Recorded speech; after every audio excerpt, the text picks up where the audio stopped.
Hello friends, स्वागत है आपके अपने यूट्यूब चैनल आत्या स्टडी एकेडमी में। तो जैसा कि आपने देखा, जो पिछला वीडियो था उसमें हमने पादप वर्गीकरण यानी प्लांट क्लासिफिकेशन के बारे में देखा था।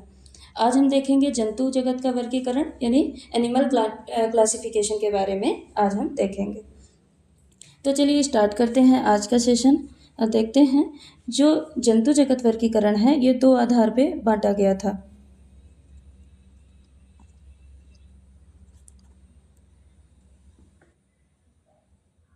इसको दो आधार पे बांटा गया था।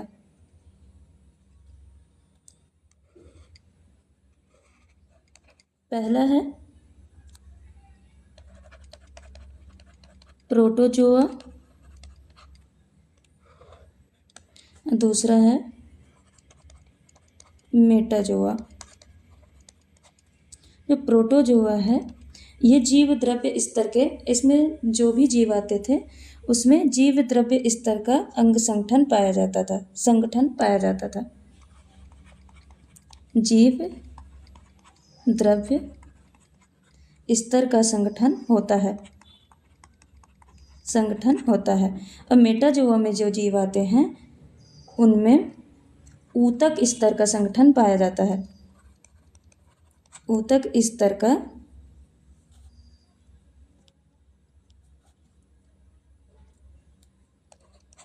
का संगठन पाया जाता है।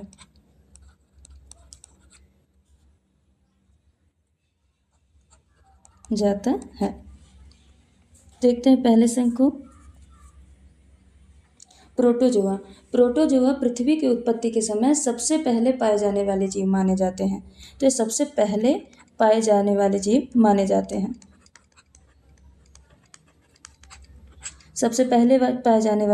जाते हैं। ये बहुत ही सूक्ष्म होते हैं यानी बहुत छोटे होते हैं तथा एक कोशिकीय होते हैं। इनमें ऊतक एवं अंग नहीं पाए जाते हैं। ऊतक और अंग नहीं पाए जाते। ये एक कोशिकीय होते हैं और उसी एक कोशिका से ही सारा उत्सर्जन, सांस लेना, ये सारी क्रिया करते हैं। ये जलीय जीव होते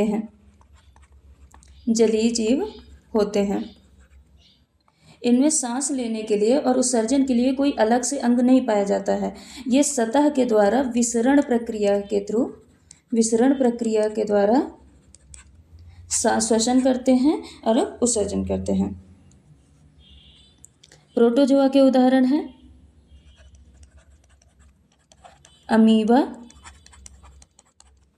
दूसरा पैरामीशियम और तीसरा है यूग्लिना। जो अमीबा है ये अनिश्चित आकार का होता है।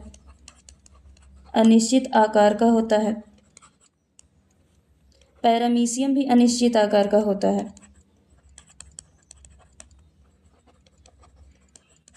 होता है। यूग्लिना, इसको हरा प्रोटोजोआ कहा जाता है। अमीबा में कूटपाद के द्वारा गति होती है। पैरामीशियम में गति के लिए यानी चलने के लिए सीलिया पाया जाता है और यूग्लिना में फ्लैजिला प्रेजेंट होता है। गमन के लिए यानी गति के लिए फ्लैजिला प्रेजेंट होता है। यूग्लिना को जंतु एवं पादप के बीच की कड़ी मानी जाती है। जंतु और पादप के बीच की कड़ी कहा जाता है यूग्लिना को।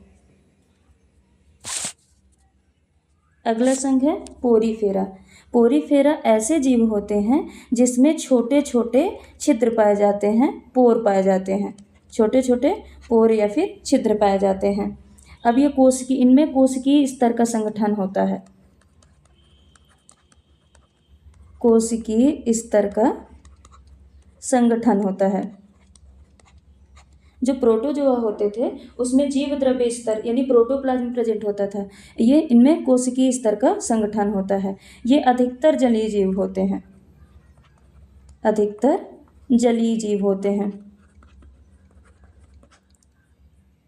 इसको पोरीफेरा को एनिमल किंगडम का स्पॉन्ज भी कहा जाता है। स्पॉन्ज क्यों कहा जाता है? क्योंकि इनमें छोटे छोटे छिद्र पाए जाते हैं, जिसकी वजह से ज़्यादा वाटर को एब्जॉर्व कर लेते हैं, अवशोषित कर लेते हैं, इसलिए इसको एनिमल किंगडम का स्पॉन्ज भी कहा जाता है। ये बहुकोशिकीय होते हैं। जो प्रोटोजोआ होते थे वो एक कोशिकीय होते थे, ये बहुकोशिकीय होते हैं, बहुकोशिकीय होते हैं। अब बहुकोशिकीय तो होते हैं, पर इनमें ऊतक नहीं पाए जाते, ऊतक नहीं पाए जाते हैं। पोरीफेरा के उदाहरण क्या हो जाएंगे? साइकॉन हो जाएगा, साइकॉन, स्पॉन्जिला, बाथ स्पॉन्ज,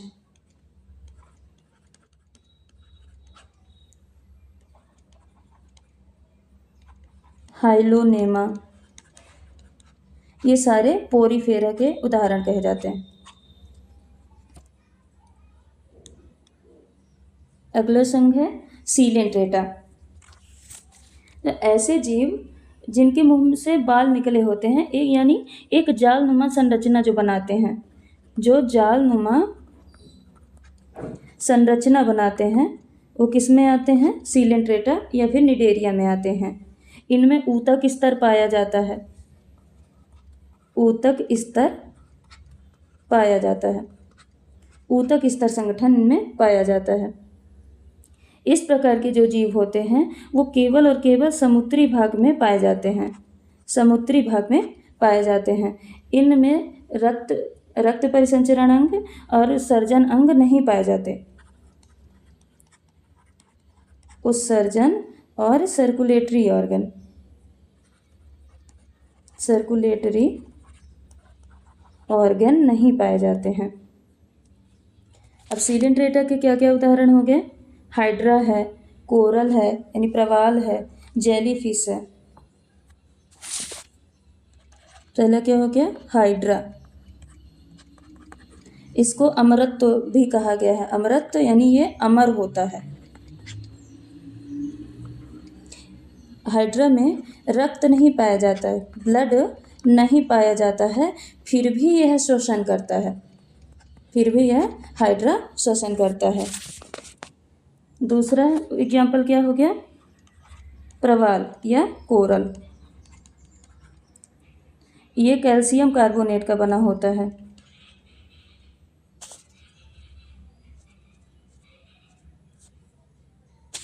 एक मिनट, कैल्शियम कार्बोनेट का बना होता है। इसको समुद्र का बगीचा भी कहा जाता है, समुद्र का बगीचा, समुद्र का बगीचा कहा जाता है। अगला संज्ञा प्लैटीहेल्मिन्थेस। इसमें चपटे हुए जीव जो होते हैं, इसमें चपटे जीव आते हैं, इसमें चपटे जीव आते हैं। अब इसमें अंग स्तर का संगठन पाया जाता है, अंग स्तर का संगठन पाया जाता है। प्रोटोजोआ में कैसा संगठन पाया जाता था? जीव द्रव्य स्तर का। पोरीफेरा में आए, इसमें कोशिकीय स्तर का पाया जाता है। तीसरा किस में आए? निडेरिया में आए, उसमें ऊतक स्तर का संगठन पाया जाता था। अब प्लैटीहेल्मिन्थेस में आ गए, इसमें अंग स्तर का संगठन पाया जाता है। ये उभयलिंगी जीव होते हैं। इसमें जो जीव होते हैं उभयलिंगी यानी बाइसेक्सुअल होते हैं, उभयलिंगी जीव होते हैं। इनमें पाचन तंत्र नहीं पाया जाता, पाचन तंत्र नहीं पाया जाता है। ये पुनरुद्भवन के द्वारा, मतलब इनमें पुनरुद्भवन की क्षमता सबसे ज़्यादा होती है, उच्च होती है। पुनरुद्भवन, पुनरुद्भवन यानी रिजेनरेशन की पावर उच्च होती है। पुनरुद्भवन यानी अगर इनमें चोट लग गई है, कट पिट गए, तो ये अपने आप को रिजेनरेट करके अच्छे से ठीक कर सकते हैं। ये परजीवी भी कहे जाते हैं, परजीवी यानी पैरासाइट।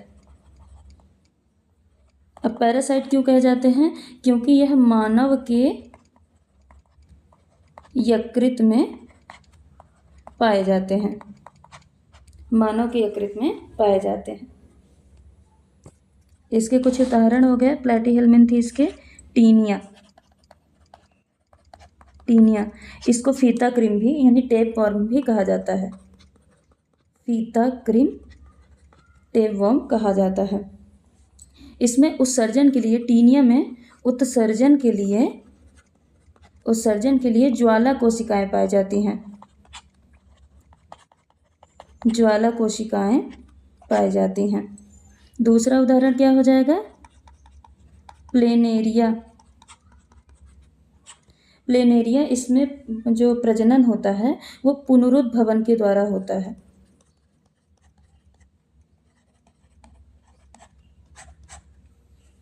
पुनरुद्भवन यानी ये खंडों में विभाजित हो जाते हैं और खंडों में विभाजित होके एक नया प्लेनेरिया बना लेते हैं। जैसे एक ये प्लेनेरिया था, ये 3 भागों में बटा, इससे भी एक नया प्लेनेरिया बन गया,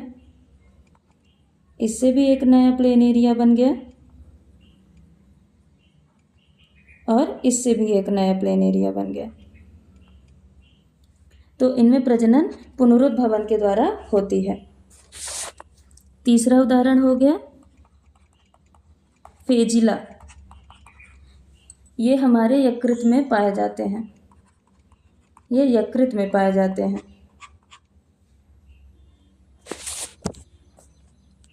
चलते हैं अगले संघ पे। नीमेटोडा, इसको एस्केलेमिन्थेस भी बोला जाता है। तो ऐसे क्रीम, इसमें गोल क्रीम आते हैं। प्लैटीहेल्मिन्थेस में कैसे आते थे, चपटे क्रीम, इसमें गोल क्रीम आते हैं, ये खंड रहित होते हैं, इनमें सेगमेंटेड बॉडी नहीं पाई जाती, खंड रहित होते हैं। अधिकतर जो बच्चों को बीमारी होती है इन्हीं की वजह से होती है, बच्चों को बीमारी इसी की वजह से होती है। इसका उदाहरण क्या हो गए, एग्जाम्पल है एस्केरिस,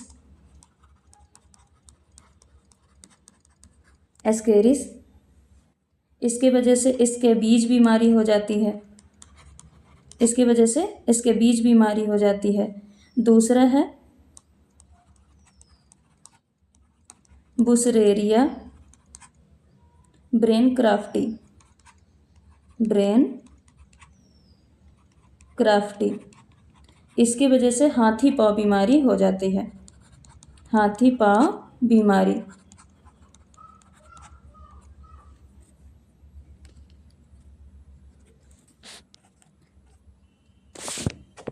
और एक और है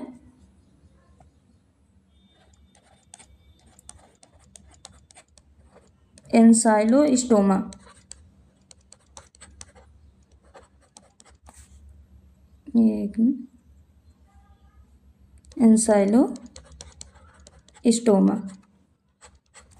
इसको हम हुक क्रीम भी बोलते हैं,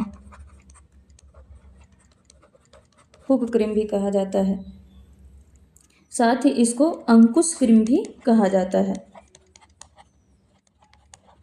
अंकुश क्रीम। अगला संघ क्या है, एनिलिडा, इसमें ऐसे जीव आते हैं जिनके शरीर में अलग अलग खंड होते हैं। जो निमेटोडा था इसकी बॉडी कैसी होती थी, खंड रहित होती थी, यानी इसमें सेगमेंट नहीं पाए जाते थे। एनिलिडा में जो जीव होते हैं इनके शरीर में खंड पाया जाता है, शरीर में खंड पाया जाता है, ये अलग अलग खंड के बने होते हैं। इस वर्ग में मुख्य रूप से कौन आते हैं, केचुए यानी अर्थवर्म इस वर्ग में, एनिलिडा वर्ग में आते हैं। ये लैंगिक प्रजनन करते हैं, लैंगिक प्रजनन करते हैं और उभयलिंगी होते हैं, उभयलिंगी यानी बाइसेक्सुअल होते हैं, बाइसेक्सुअल होते हैं। अब एनिलिडा में क्या कौन कौन से आ गए, उदाहरण क्या है, केचुआ, इससे तो सभी लोग परिचित हैं। इसमें चार जोड़ी हार्ट प्रेजेंट होता है। इसमें 4 जोड़ी हृदय होते हैं। इसमें गमन के लिए या गति के लिए सीटी पाई जाती है, यानी सीटी द्वारा गति करते हैं। यह उभयलिंगी होते हैं। केंचुए कैसे होते हैं? उभयलिंगी होते हैं।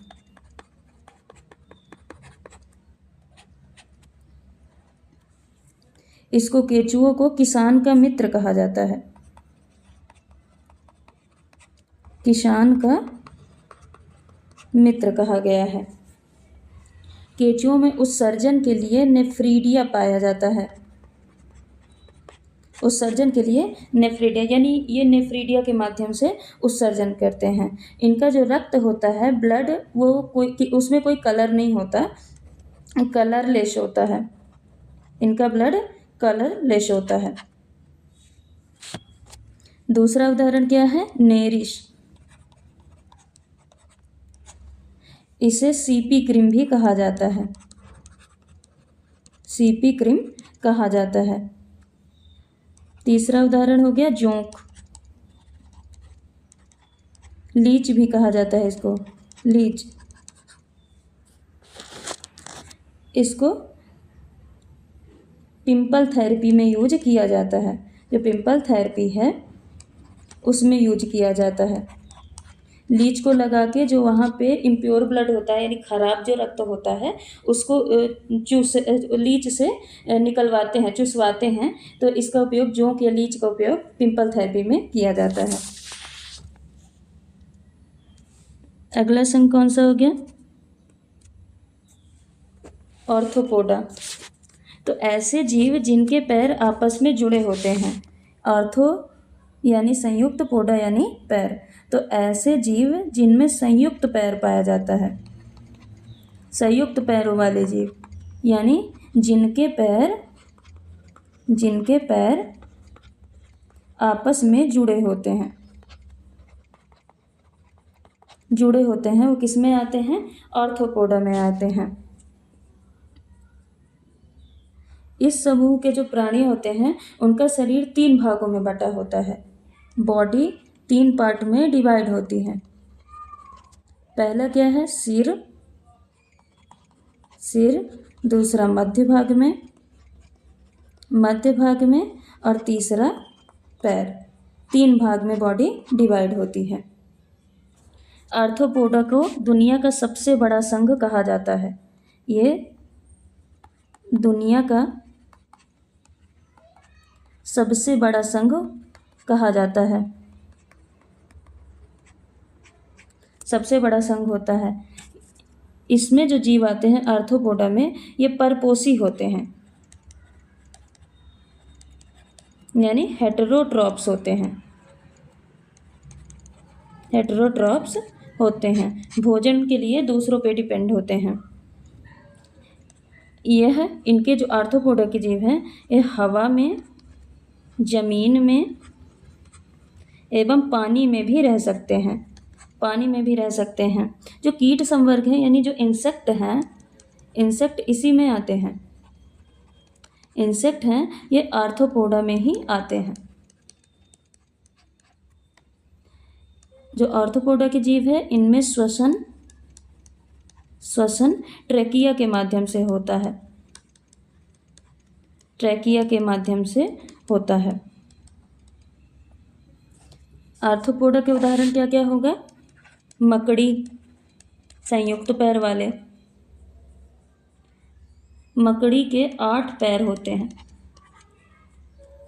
और 4 जोड़ी आँख होती है। मकड़ी के 8 पैर और 4 जोड़ी आँख होती है। दूसरा हो गया तिलचट्टा, जिसको कॉकरोच भी बोलते हैं। कॉकरोच, इसका रक्त, इसका जो ब्लड होता है वो सफ़ेद होता है। कॉकरोच का ब्लड सफ़ेद होता है। अब इसमें 3 जोड़ी पैर पाए जाते हैं। मकड़ी में 8 जोड़ी पैर, 8 पैर होते हैं और इसमें 3 जोड़ी पैर पाए जाते हैं, यानी 6 पैर पाए जाते हैं। कॉकरोच का जो हार्ट होता है इसमें 13 कक्ष यानी चैम्बर प्रेजेंट होते हैं। कॉकरोच के हार्ट में 13 चैम्बर प्रेजेंट होते हैं। कॉकरोच में भी जो श्वसन है, श्वसन ट्रैकिया के माध्यम से होता है।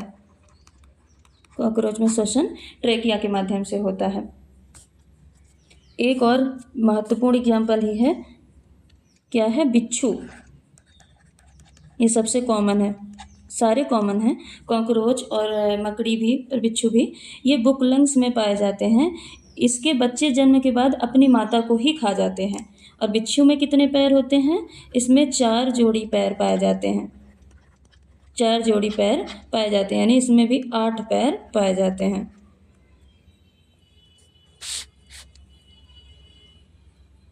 और भी कुछ एग्जाम्पल हैं, जैसे मच्छर हो गया, मच्छर है, दीमक, मधुमक्खी, चींटी, ये सारे ऑर्थोपोडा संघ के ही उदाहरण हैं। जो दीमक, मधुमक्खी और चींटी हैं, इन तीनों में सामाजिक एवं पारिवारिक संरचना पाई जाती है। इन तीनों में सामाजिक एवं पारिवारिक संरचना पाई जाती है।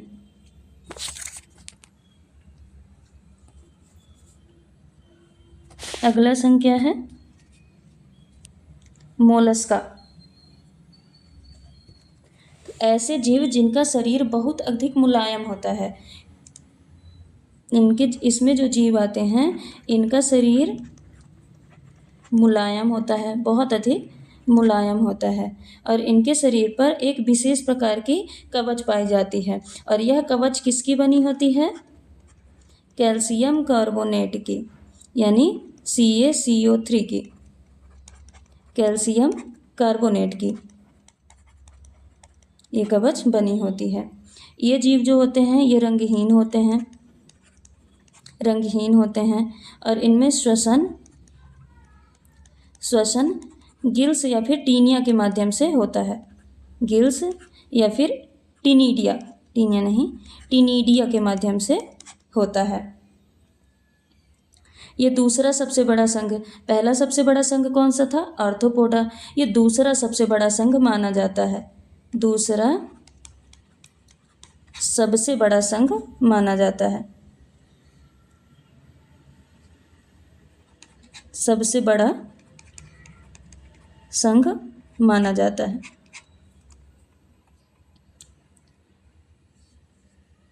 इनमें जो पोषण रेड्यूला द्वारा होता है, श्वसन गिल्स या टीनिडिया के द्वारा होता है। पोषण किसके द्वारा होता है? भोजन रेड्यूला के द्वारा किया जाता है।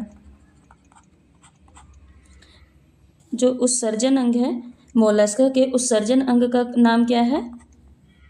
बोजिनस।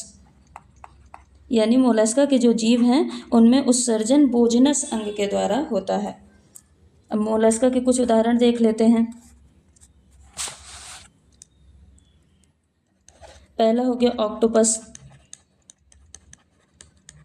कॉमन होता है ऑक्टोपस, पता है सबको। इसमें 8 पैर होते हैं, ऑक्टोपस में 8 पैर होते हैं और इसमें दिमाग नहीं होता, इसमें दिमाग नहीं होता है। दूसरा है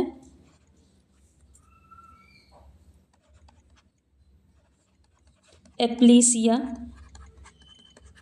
दूसरा क्या है? एप्लीसिया। इसे समुद्री खरगोश भी कहा जाता है, समुद्री खरगोश। तीसरा है सीपिया, इसे कटल फिश भी कहा जाता है, कटल फिश। और चौथा क्या हो गया? घोंघा यानी स्नेल। और 5वां है शंख।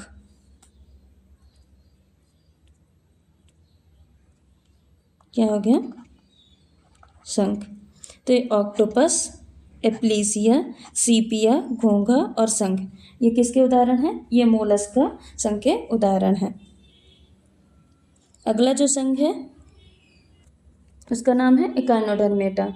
तो इसमें ऐसे जीव आते हैं जिनके शरीर पर कांटे पाए जाते हैं। इकाइनोडर्मेटा में जो जीव आते हैं तो इनके बॉडी में, शरीर में कांटे पाए जाते हैं, कांटे पाए जाते हैं। और ये ज़्यादातर सामान्यतः कहाँ पाए जाते हैं? समुद्री जलों में पाए जाते हैं, समुद्री जलों में पाए जाते हैं। इनमें श्वसन गिल्स, अब क्योंकि जल में पाए जाते हैं तो श्वसन गिल्स के माध्यम से होता है, श्वसन गिल्स के माध्यम से होता है। इकाइनोडर्मेटा के क्या क्या उदाहरण हैं? तारा मछली, ब्रिटल स्टार,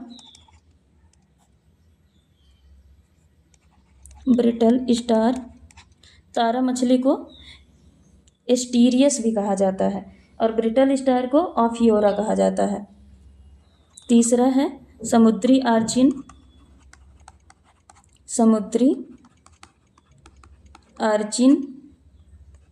चौथा है समुद्री खीरा और पांचवा है एंटीडॉन। ये कुछ महत्वपूर्ण इकाइनोडर्मेटा के उदाहरण है: तारा मछली, ब्रिटल स्टार, समुद्री आर्चिन, समुद्री खीरा और एंटीडॉन। अगला संघ है मत्स्य वर्ग, यानी पाइसेस, जो मछली वर्ग है वो किसमें ये हमारा अगला संघ है। तो इसमें ऐसे जीव पाए जाते हैं जिनके हृदय में 2 कक्ष होते हैं। इनके हृदय में, हार्ट में 2 कक्ष होते हैं। श्वसन इनमें गिल्स के माध्यम से होता है। अब इसके उदाहरण क्या हो जाएंगे? शार्क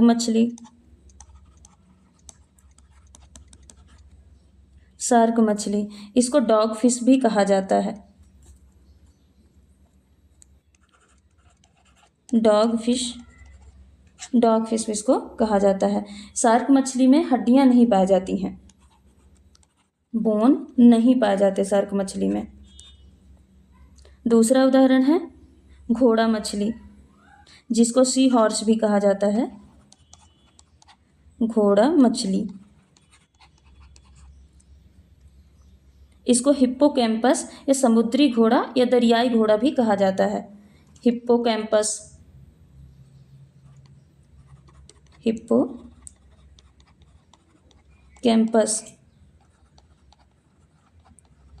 समुद्री घोड़ा और दरियाई घोड़ा भी कहा जाता है।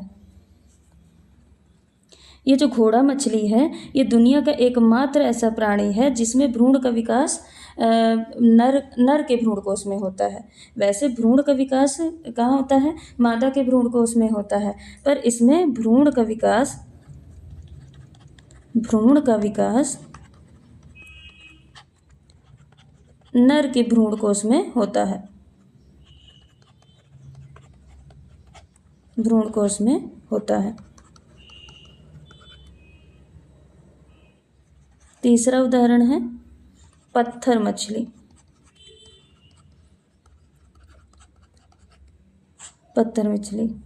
ये जहर वाली मछली भी इसको कहते हैं। यह उड़ भी सकती है, इसकी एक क्वालिटी है, यह उड़ सकती है और इसको जहर वाली मछली भी कहा जाता है। जहर वाली मछली भी कहा जाता है। अब अगला हमारा संघ है उभयचर। तो इस वर्ग में ऐसे जीव आते हैं जो स्थल एवं जल, उभयचर नाम से ही क्लियर है कि ये स्थल में भी और जल दोनों में रह सकते हैं, स्थल और जल दोनों में रह सकते हैं। ये वैसे तो जो इसके जीव होते हैं ये रहते स्थल में हैं, पर प्रजनन के लिए यानी अपने लार्वा को जिंदा रखने के लिए इनको जल की ज़रूरत पड़ती है। यानी इन जीवों का जो लार्वा होता है, लार्वा वो पानी में मछली के तौर पर रहता है, मछली की तरह तैर सकता है, मछली की तरह जीवन जीता है। फिर उसके बाद यह स्थल में आ जाते हैं। लार्वा पानी में मछली की तरह तैर सकता है।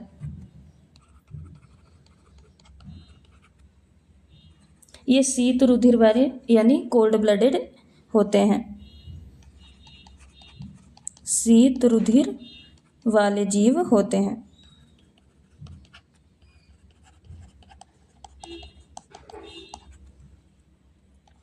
इस प्रकार के जो प्राणी होते हैं, जीव होते हैं, वो अंडे देते हैं।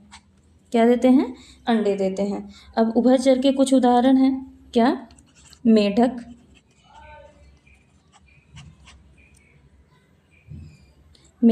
मेढक के हार्ट में कितने कक्ष होते हैं? 3 कक्ष होते हैं। मेढक के हृदय में 3 कक्ष होता है। इसी में दोहरा अपूर्ण परिसंचरण तंत्र पाया जाता है। मेढक के जो बच्चे होते हैं उनको टेडपोल कहा जाता है। मेढक के बच्चों को टेडपोल कहा जाता है। दूसरा उदाहरण क्या है? हाइला।